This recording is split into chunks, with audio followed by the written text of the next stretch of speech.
এ কি সর্বনাশ হয়ে গেল গো! চারপাশে এমন জল উঠে গেছে কেন রে? আমাকে নিয়ে তো চিন্তা করতে হবে না। লোকে আবার তোকে নৌকা চোর ভেবে বসবে যে রে। তুমি বাবাকে যেতে দিলে কেন? এ কেমন আক্কেল গো তোমার! তোমাকে আমি বোঝাতে পারবো না গো। ঘরে যে সর্ষেও নেই গো। হবে না বাপু, হবে না। কিন্তু এই বুড়ির উঠোনে তো কত কচু। তুই আর মানুষ খুঁজে পেলি না রে নবীন? খিদে পেলে খাসনি কেন?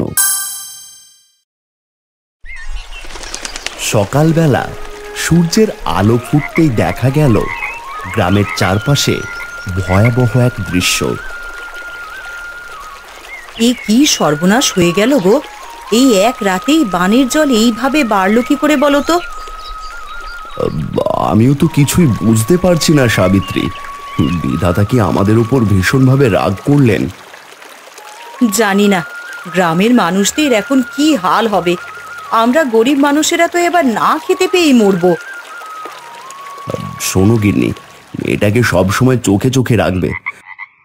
তুমি একদম ঠিক বলেছ গো। মেয়েটাও ইদানিং যে দোষী হয়েছে কি বলবো। হ্যাঁ হ্যাঁ, তাই জন্যই তো বলছি, একদম ঘরের বাইরে যেন না আসে, বুঝলে? ঠিক আছে গো, তুমি এসব নিয়ে বেশি চিন্তা করো না। এখন কিভাবে দিন যাবে সেটা নিয়েই তো মাথা ঘোরাচ্ছে আমার। এত চিন্তা করো না, আমি দেখছি কি করা যায়।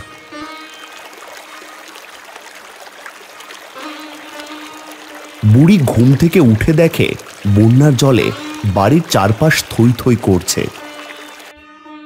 ওরে মাধব, চারপাশে এমন জল উঠে গেছে কেন রে?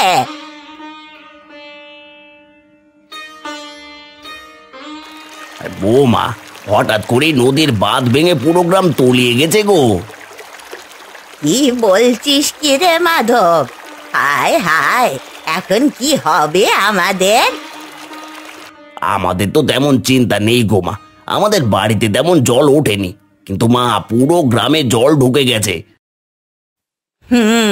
এটা ভালোই হলো। এইবার সবাই দেখুক মজবুত আর উঁচু ছিল কেবল এই বুড়ির বাড়ি। গরিব গোপালের ঘর, নবীনের ঘর সব ডুবে গেছে না রে মাধব? হ্যাঁ মা, ডুব যেত। গোপালের উঠোনে তো হাঁটু জল উঠেছে। আহারে, গরিবটা এবার বুঝুক ভাগ্য কাকে বলে। সব সময় শুধু সৎ আর সৎ করে বেড়ায়, পেট ভরে খেতেও পায় না, আবার বড় লোকই ভাব। হ্যাঁ গো, দেখে শুনে যেও কিন্তু। আরে গিন্নি, এতে তো চিন্তার কি আছে বলো তো? আমাদের গ্রামে বন্যাকেই প্রথম হলো নাকি? সে তো প্রায় বর্ষার মৌসুমেই হয়। তা হয়, কিন্তু এবার যেন জল একটু বেশি এসেছে। ও ঠিক আছে, আমাকে নিয়ে তো চিন্তা করতে হবে না। আচ্ছা গো আচ্ছা, যাও এবার। আর পারলে খাওয়ার মতন কিছু এনো, অন্তত মেয়েটাকে তো খেতে দিতে হবে। আচ্ছা ঠিক আছে।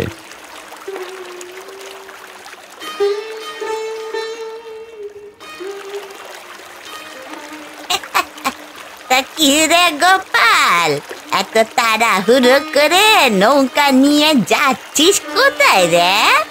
এমন তাড়াহুড়ো করে গেলে লোকে আবার তোকে নৌকা চোর ভেবে বসবে যে রে।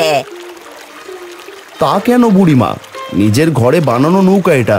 গ্রামটা একটু ঘুরে দেখে আসবো বলেই নতুন নৌকাটা নিয়ে বেরিয়েছি। কারো সাহায্যের দরকার হলে পাশে দাঁড়াবো, এই আর কি। এই গোপালদা, তুমি সাহায্য করবে? নিজের ঘরে তো হাড়িতে ভাঁজ জোটে না, আবার অন্যকে সাহায্য করবে, যত সব। বাদ দে রে মাধব, জনসেবা করা তো কত ভালো। করতে দে, করতে দে।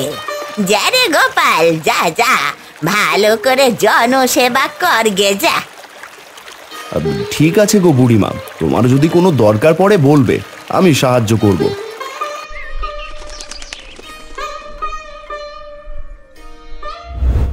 ও মা, বাবা কখন আসবে গো? আসবে রে মা, আসবে। এত জলের মধ্যে তুমি বাবাকে যেতে দিলে কেন? তোর বাবা কত যেন আমার কথা শোনে।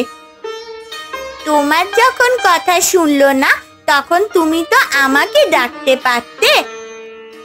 আমার ভুল হয়েছে মা, আমি আর কখনো এমন ভুল করব না, হয়েছে? হ্যাঁ হয়েছে, কিন্তু মা আমার যে বাবার জন্য ভীষণ চিন্তা হচ্ছে গো। এত চিন্তা করতে হবে না, দেখবি তোর বাবা ঠিক খানিক বাদেই বাড়িতে আসবে। ওরে নবীন, দেখ তো জালে কিছু একটা ধরা পড়েছে মনে হচ্ছে। ভালো মাছ বেঁধেছে মনে হচ্ছে গো গোপালদা, জলখানা জোরে জোরে টান দাও দেখি। ওরে এ তো দেখি ইলিশ রে, সত্যি সত্যি ইলিশ মাছ ধরা পড়েছে আমার জালে। ওই দেখি দেখি, ও গোপালদা তোমার তো কপাল খুলে গেল গো, দুটো ইলিশ পেয়েছো, কিন্তু সাইজখানা তেমন একটা খাসা নয়। হ্যাঁ রে নবীন, মাছগুলো ছোট বটে কিন্তু ইলিশ বলে কথা। একেবারে ঠিক বলেছো গো দাদা, এই দুর্দিনে দুটো ইলিশ পাওয়া যে বিশাল ব্যাপার গো। অন্তত ঘরে গিয়ে বউ বাচ্চার মুখে ভাতের সাথে মাছ তো দিতে পারবে, বিশেষ করে পূজা মাঝে কি খুশি হবে ভেবেই তো আনন্দ হচ্ছে। হ্যাঁ রে নবীন, একদম ঠিক বলেছিস, মেয়েটার জন্যই তো এত খাটাখাটনি। ওর মুখে যদি হাসি দেখতে পাই সব পরিশ্রম সার্থক হবে।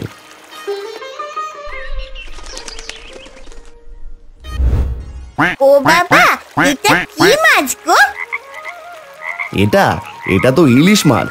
কেন রে মা, তুই এর আগে কখনো ইলিশ মাছ দেখিসনি বুঝি? আমার এসব মনে নেই বাবা, আমি অনেক ছোট তো, তাই সবকিছু মনে রাখতে পারি না। বুড়ো বুড়ো কথা তো ঠিকই বলতে পারিস। ও বাবা, দেখেছো মা শুধু শুধু কেমন করে? গিনি, মাছ দুটো কেটে ধুয়ে মেয়েটাকে সুন্দর করে রান্না করে দাও দেখি। দুটোই খাওয়ার দরকারটা কি শুনি? একটা বিক্রি করে দিলে তো কিছু টাকা আসে। আজ এগুলো আমার মেয়ে খাবে, এরপর থেকে যা ধরবো সব বিক্রি করব। বাবা, ও বাবা, মাছগুলো কি সত্যি আমার জন্য? কি মজা! আমি ইলিশ মাছ খাবো, আমি ইলিশ মাছ খাবো। হ্যাঁ রে মা, এগুলো সব তোর জন্য। মাছগুলো কিভাবে রান্না করবে বলতো? তুই যেভাবে বলবি সেভাবেই রান্না হবে। কিছুদিন আগে ওই বুড়ির বাড়িতে ইলিশ দিয়ে কচু শাক রান্না করতে দেখেছি। ও বাবা, ওইটা খেতে কি খুব মজা। ইলিশ দিয়ে কচু শাক খাবে? গিনি, তবে এটাই রান্না করো কেমন? তা না হয় করলাম, কিন্তু এই জলের মধ্যে কচু পাবো কোথায় বলো তো? সেটাও তো কথা, এটা তো ভারী মুশকিল হয়ে গেল দেখছি। ও মাম্মা, ওই বুড়ির বাড়িতে না অনেকগুলো কচু গাছ আছে, আমি নিজের চোখে দেখেছি গো। বাবা, ওই বুড়ি যে হিংসুটে, সে কি আমাদের দেবে? একবার গিয়েই দেখো না, দিতেই তো পারে। ঠিক আছে, সকালবেলা একবার যাবো খন।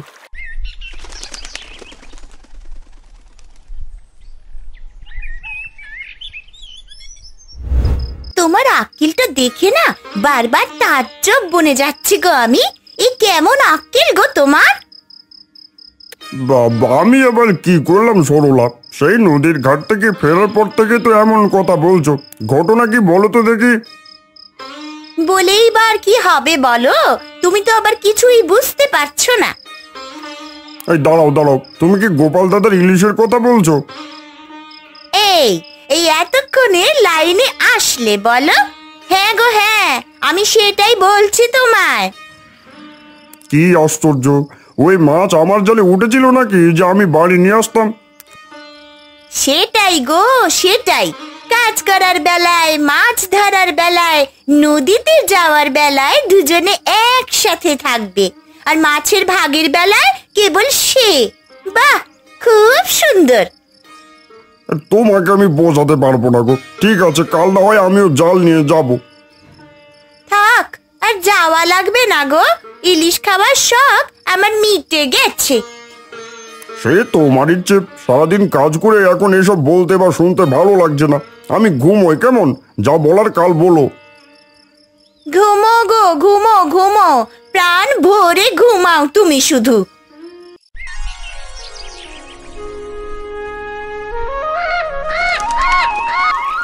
ওমা, ওই দেখো, এই আমাদের বাড়িতে কে এসেছে।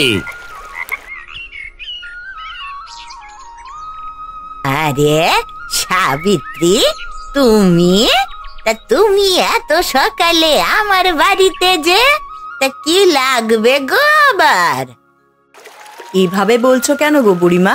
কিছু না লাগলে বুঝি আমি তোমার বাড়ি আসি না? আসতে? তা সেটাও তো সেই অনেক কাল আগের কথা। এখন তো বুড়িমাকে দেখলে বা তার নাম শুনলেই এক ঢোক জল বেশি গিলে ফেলো। এভাবে বলছো কেন গো বুড়িমা? আচ্ছা বাদ দাও ওসব কথা। কেন এসেছ সেটাই বলো এখন। একটা জিনিস চাইতে এসেছিলাম গো বুড়িমা। দেখেছো মা, দেখেছো, ঠিক জানতাম কিছু না কিছু চাইতে এসেছে এই মহিলা। আরে তুই চুপ কর রে মাধব। তুমি বলো সাবিত্রী, কি চাইতে এসেছো? কি লাগবে তোমার? ওই কটা কচু পাতা নিতে এসেছিলাম, যদি কটা কচু পাতা দিতেন। কি? এত কিছু থাকতে তোমার কি না ওই কচু পাতার দিকে চোখ গেল? তা আমার বাড়ি ছাড়া অন্য কোথাও আর কচু পাতা নেই বুঝি? চারিদিকে জল থই থই করছে, জল না থাকলে এদিকে আসতাম না গো। মেয়েটা খুব করে বলছে কচু শাক খাবে। বলি, অতটুকু মেয়ের আবার কচু শাকও খেতে ইচ্ছে করে? হবে না বাপু, হবে না। বুড়িমা, বেশি না দিলে ওই 5-6টা পাতা দাও অন্তত, মেয়েটা ভীষণ খুশি হবে। বললুম তো হবে না। যাও তো বাপু, এখন যাও। সকাল সকাল আর বিরক্ত করো না তো।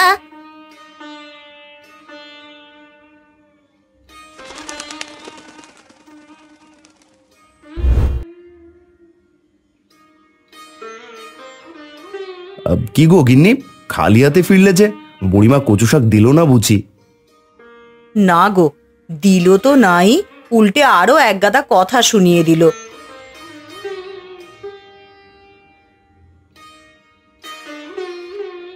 ও মা, কচু শাক? কচু শাক কোথায়? আমি ইলিশ দিয়ে কচু শাক খাবো না। খাবি রে মা, খাবি। সে কচু শাক না দিলে কি হবে? আমরা চাইলে অন্য কিছু দিয়ে ইলিশ খেতে পারি। গিন্নি, ঝাল ঝাল করে সর্ষে ইলিশ করো দেখি। ঘরে যে সর্ষেও নেই গো। ও, সর্ষে নেই? আচ্ছা, তোমরা কোনো চিন্তা করো না, আমি দেখছি অন্য কোথাও থেকে কচু শাক এনে দেওয়া যায় কিনা। ও বাবা, তাড়াতাড়ি এসো কিন্তু, আমার ভীষণ খিদে পেয়েছে। ঠিক আছে রে মা, তাড়াতাড়ি আসবো।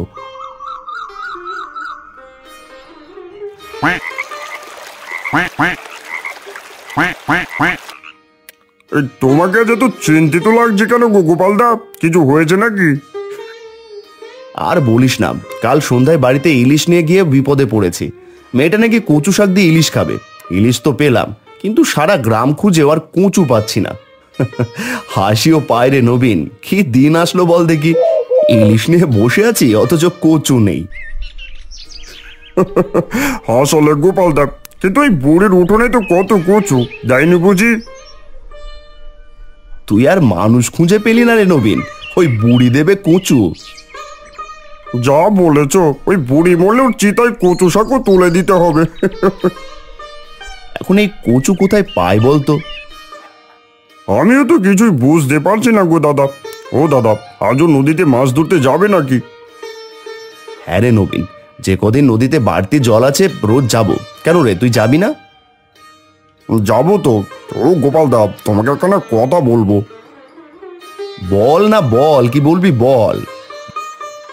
বলছিলাম যে আজ যদি ইলিশ পাও আমাকে একটা দিও, ওই ছোট দেখে দিও।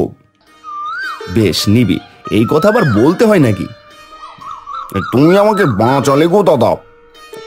কেন রে, ঘরে তুমুল যুদ্ধ বেঁধেছে নাকি? তুমিও না দাদা।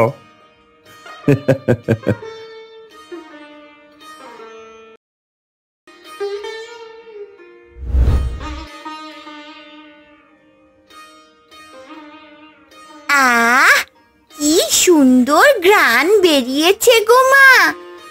গরম ভাতের পাতে এই কচু শাক খেতে যে কি লাগবে, আর কতক্ষণ লাগবে গো মা? এই আর একটুখানি মা, তুই চাইলে এখনো খেতে পারবি। থালায় ভাত এনে কিছুটা কচু শাক দেবো, খাবি? না মা, এখনই খাবো না, আগে বাবা আসুক, তারপর সবাই একসাথে বসে খাবো। ঠিক আছে, কিন্তু মা তোর বাবার তো আজ আসতে কিছুটা দেরি হবে। কেন গো মা, আসতে দেরি হবে কেন? তোর বাবার মাছ ধরা শেষ হলে সেগুলো আবার হাটে নিয়ে যাবে, তারপর সেগুলো বিক্রি করে একেবারে বাড়িতে আসবে। ও বাবা, সে তো অনেক সময়ের ব্যাপার গো মা। তাই তো বলছি, যদি বেশি খিদে পায় তাহলে তুই কিছুটা ভাত খেয়ে নিতে পারিস। বাবা এলে না হয় আবার বাবার সাথে খাবি। না গো মা, এখন খাবো না, বাবা এলেই খাবো।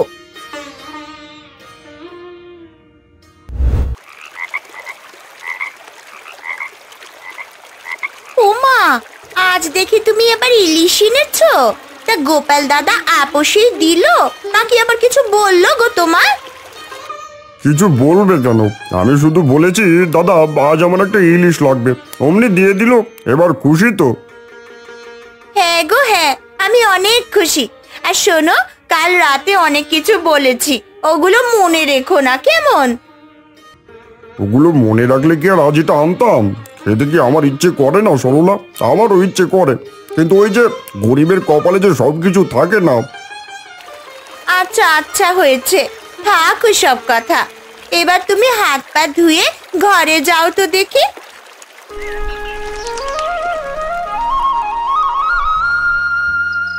এ কি গিন্নি, এই কচু শাক কচু কোথায় পেলে গো? কোথায় আবার, ওই বুড়ির বাড়ির। মানে বুড়িমা পরে কচু শাক দিয়েছে নাকি? আরে না না, ওই বুড়ি কি আর দেওয়ার মতন মানুষ? আমি তো কিছুই বুঝতে পারছি না গিন্নি, আমাকে বিষয়টা একটু পরিষ্কার করে বলো দেখি। বিষয় কিছুই না গো, হঠাৎ করেই বুড়ি তার বোনের বাড়ি চলে গেছে, সেই সুযোগে আমি তুলে এনেছি। কিন্তু গিন্নি, এভাবে না বলে আনাটা কি ঠিক হলো? আরে রাখো তো তোমার ঠিক বেঠিক, সামান্য কচু দেওয়ার মন নেই যার, তার সাথে এমনটাই করতে হয়। চুপচাপ খাও তো, মেয়েটা সেই সন্ধে থেকে খিদে পেটে বসে আছে। কিরে মা, তাই নাকি? হ্যাঁ গো বাবা, আমার অনেক খিদে পেয়েছিল। খিদে পেলে খাসনি কেন? মা এত মজা করে কচু শাক রান্না করলো, আর আমি কি সেটা একা একা খেতে পারি বলো? গিন্নি, আমার মেয়েটা এত বড় কবে হলো গো? দেখেছো মেয়েটা কেমন বুঝদার হয়েছে, একদম তোমার মতো হয়েছে। হয়েছে হয়েছে, এবার খাওয়া শুরু করো। তুইও খেয়ে নে রে মা।